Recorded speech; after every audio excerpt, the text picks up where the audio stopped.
Election season से पहले voter list एक टेक्निकल एक्सरसाइज लग सकती है, लेकिन जब इसी प्रोसेस पर सवाल उठने लगते हैं, जब लाखों लोगों को लगने लगे कि उनका नाम साइलेंटली डेमोक्रेसी के रजिस्टर से डिलीट हो सकता है, तब ये सिर्फ पेपर वर्क नहीं रहता बल्कि सीधा राइट टू वोट का सवाल बन जाता है। इसी टेंशन के बीच सुप्रीम कोर्ट ने विंटर ब्रेक से पहले कई सारी हियरिंग्स की, स्पेशल इंटेंसिव रिवीजन यानी SIR को लेकर, और कई क्रूशियल ऑर्डर्स भी पास किए। अब क्योंकि इन पिटीशंस पर सुनवाई एक गैप के बाद होगी, या यूं कह लीजिए 2026 में ही देखने को मिलेगी, अब तक इस पूरे इलेक्टोरल लीगल डिस्प्यूट में क्या हुआ है ये रिकॉल करना बहुत जरूरी हो जाता है, ये जानने के लिए कि इस वक्त हर स्टेट में SIR की स्टैंडिंग क्या है। दर्शकों, सुप्रीम कोर्ट का लेटेस्ट ऑर्डर, जिसमें कोर्ट ने इलेक्शन कमीशन ऑफ इंडिया को कहा कि केरला और उत्तर प्रदेश में स्पेशल इंटेंसिव रिवीजन यानी SIR के एन्यूमरेशन फॉर्म सबमिट करने की डेडलाइन बढ़ाने की मांग को सिंपैथेटिकली कंसीडर किया जाए। ये डायरेक्शन एक ऐसे वक्त में आई जब पॉलिटिकल पार्टीज, सिविल सोसाइटी और पिटीशनर्स ऑलरेडी अलार्म कर चुके थे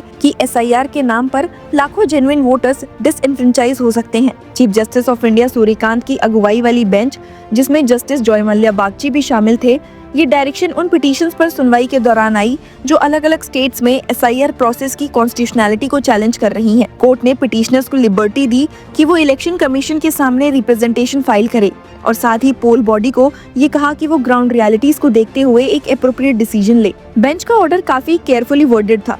कोर्ट ने कहा the ECI is directed to consider such representation sympathetically and keeping in view all the ground realities and all the relevant factors, an appropriate decision shall be taken. Legal experts का कहना है कि इस line में supreme court का approach clearly दिख रहा था। ना तो कोर्ट खुद एडमिनिस्ट्रेटिव टाइमलाइंस में डायरेक्ट इंटरफेरेंस कर रही है और ना ही उन कंसर्न्स को इग्नोर कर रही है जो वोटर्स और पिटीशनर्स रेज कर रहे हैं। केरला के कंटेक्स्ट में इशू और भी सेंसिटिव हो गया क्योंकि इन्यूमरेशन फॉर्म ऑफिशियली थर्सडे यानी 18 दिसंबर को कंक्लूड हो चुके हैं, वो भी पहले ही एक एक्सटेंशन के बाद। इसका मतलब ये है कि अगर और एक्सटेंशन नहीं मिलती तो जो लोग किसी वजह से फॉर्म सबमिट नहीं कर पाए, उनके नाम ड्राफ्ट रोल्स में रिफ्लेक्ट ही नहीं होंगे। इसी बैकड्रॉप में सीनियर एडवोकेट कपिल सिब्बल ने कोर्ट के सामने एक अलार्मिंग पिक्चर रखी। एडवोकेट सिब्बल, जो केरला से जुड़ी पिटीशंस में पिटीशनर्स की तरफ से अपेयर हो रहे थे, ने आर्ग्यू किया कि स्टेट में करीब 25 लाख नेम्स डिलीशन के वर्ज पर हैं। उन्होंने प्रोसेस में एलिज डिस्क्रिपेंसीज को हाईलाइट करते हुए एक सिंपल लेकिन पावरफुल एग्जांपल दिया। कोर्ट को बताते हुए एडवोकेट सिब्बल ने कहा,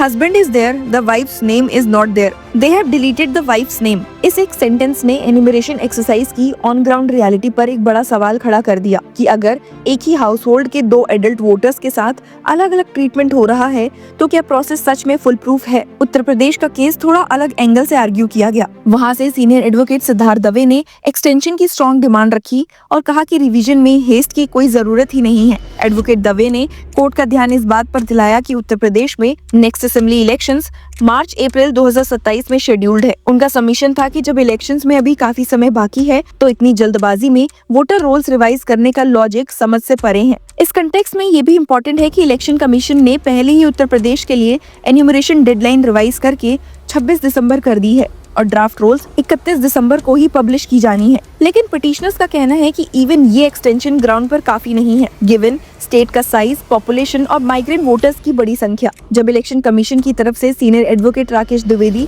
कोर्ट के सामने प्रेजेंट हुए थे तो उन्होंने कहा कि कमीशन सिचुएशन को मॉनिटर कर रही है और जहां जरूरत होती है वहां टाइमलाइन एक्सटेंड की जा रही है। एडवोकेट द्विवेदी ने कोर्ट को एश्योर करते हुए कहा था, it's not that if 2 weeks are given now it can not be extended further. उनका कहना था कि ECI फ्लेक्सिबल है और रियलिटीज को देखते हुए डिसीजंस ले रही है। साथ ही उन्होंने ये भी बताया कि उन्हें SIR प्रोसेस की लीगैलिटी को चैलेंज करने वाली पिटीशंस पर डिटेल रिस्पांस फाइल करने के लिए और टाइम चाहिए। हियरिंग के दौरान एक और सीरियस कंसर्न रेज किया गया जो सिर्फ वोटर लिस्ट तक लिमिटेड नहीं था बल्कि डाटा प्रिवेसी और पर्सनल सिक्योरिटी से जुड़ा हुआ भी था। एडवोकेट चारू माथुर ने कोर्ट के सामने सबमिट किया कि एन्यूमरेशन प्रोसेस के लिए वॉलंटियर्स के एंगेजमेंट से सिटीजन्स का पर्सनल डाटा रिस्क में आ सकता है। उन्होंने डिजिटल अरेस्ट स्कैम्स का रेफरेंस दिया जो रिसेंट मंथ में काफी बढ़ गए हैं और आर्ग्यू किया कि अगर सेंसिटिव डाटा गलत हाथों में चला गया तो वोटर्स को नुकसान हो सकता है, पर बेंच ने इस एप्लीकेशन को एंटरटेन करने से मना कर दिया। कोर्ट का कहना था कि इस स्टेज पर वो एडमिनिस्ट्रेटिव चॉइस ऑफ पर्सनल में इंटरफेयर नहीं करेंगी।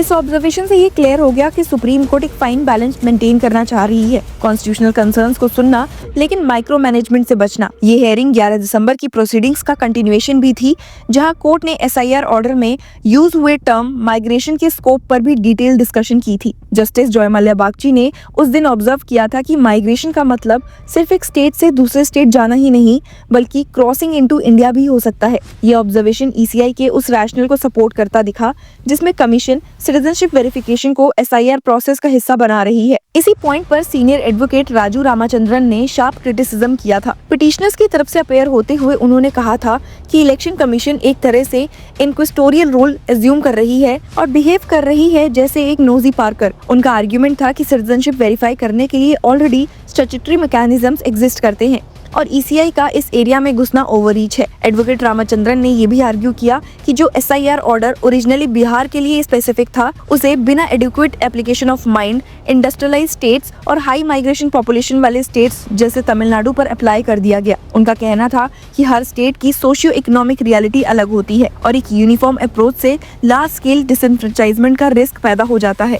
सिटीजनशिप और वोटर लिस्ट का ये इंटरसेक्शन 9 दिसंबर को एक और केस में भी सुप्रीम कोर्ट के सामने आया था। NGO आत्मदीप की प्ली की हियरिंग के दौरान, जो वेस्ट बंगाल के रिफ्यूजीज के डिसइन्वेंटाइजमेंट से फेयर से जुड़ी हुई थी। चीफ जस्टिस कांत ने सिटीजनशिप अमेंडमेंट एक्ट 2019 पर भी इम्पोर्टेंट ऑब्जर्वेशन दी। CJI ने कहा था कि सिटीजनशिप CEA एप्लीकेंट्स के लिए अ गिवन नहीं है। कोर्ट ने नोट किया था कि एक्ट इन्फोर्सेबल राइट्स क्रिएट करता है, लेकिन हर क्लेम को वेरीफाई किया जाना जरूरी है और बिना वेरिफिकेशन के किसी का नाम इलेक्टोरल रोल में इंक्लूड नहीं हो सकता। इस ऑब्जर्वेशन का डायरेक्ट कनेक्शन SIR कंट्रोवर्सी से है। एक तरफ पिटिशनर्स का डर है कि सिटीजनशिप वेरिफिकेशन के नाम पर जेन्युइन वोटर्स को बाहर किया जा सकता है और दूसरी तरफ कोर्ट का कहना है कि वोटर लिस्ट इंक्लूजन कोई ऑटोमेटिक प्रोसेस नहीं हो सकता जब तक लीगल रिक्वायरमेंट्स पूरी ना हो। अब इस पूरे बैच ऑफ केसेस का नेक्स्ट इंपॉर्टेंट डेट 6 जनवरी 2026 का है। सुप्रीम कोर्ट ने रिकॉर्ड किया है कि इलेक्शन कमीशन उस दिन SIR की लीगैलिटी पर अपनी डिटेल सबमिशंस रखेंगी। ये हेयरिंग क्रूशियल होने वाली है